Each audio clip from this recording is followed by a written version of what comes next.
کوردێک 160 ساڵ ژیا و بوو بە هەواڵی هەموو جیهان لە 3 سەدەدا ژیاوە دە سوڵتانی عوسمانی و 28 سەدری عەزەم و کۆمارێک و 2 سەرۆک کۆماری بینیوە زیاتر لە 20 جار ئەو سەرگیریشی کردووە.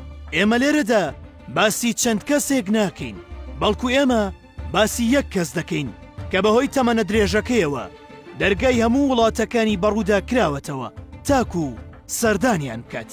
ئەو کەسایەتیەش کوردێک بوو بە ناوی زارۆ ئاغا کە بە شێوەیەکی ڕیسپەڕ و سەیر 160 ساڵ ژیاوە و بووە بە بەتەمەنترین پیاوی جیهان.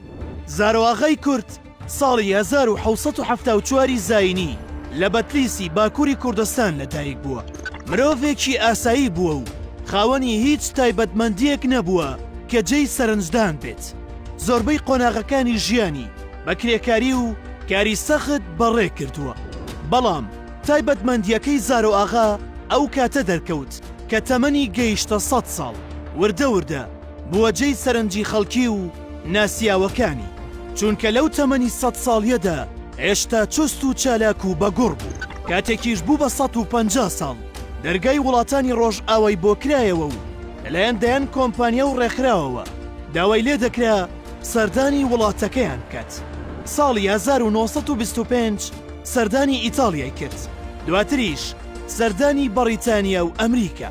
لە یەکێک لە وێنەکاندا زارۆ ئاغا بەجلی کوردیەوە لە ئەمریکا دەرکەوتووە.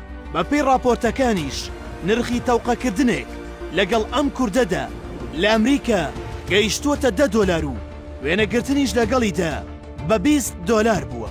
لە زۆربەی وێنەکانیشیدا زارۆ ئاغا بە کیژۆڵەی جوان دەورە دراوە.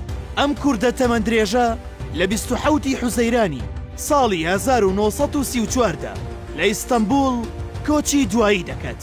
پشکنینە پزیشکیەکان لەبارەی توێکاری جەستەی زارۆ ئاغاوە ئەوەیان دەرخست کە ئەم کەسە 49 جۆر نەخۆشی جەستەیی هەبووە، بەڵام هێشتا هەر توانیوێتی بەردەوام بێت لە ژیان. کاتێک زارۆ ئاغا مرد ڕۆژنامەکانی تورکیا بە تەنزەوە نووسیان کیژۆڵەکەی زارۆ ئاغا لەسەر تەرمی باوکی گریاوە و وتوویەتی وای باوکە تێرت لە دنیا نەخوارد و ڕۆیشتیت. ڕای تۆ چییە؟ پێدوایە هیچ کەسێک نزای تەمەندرێژی بۆ ئەم پیاوە کردبێت؟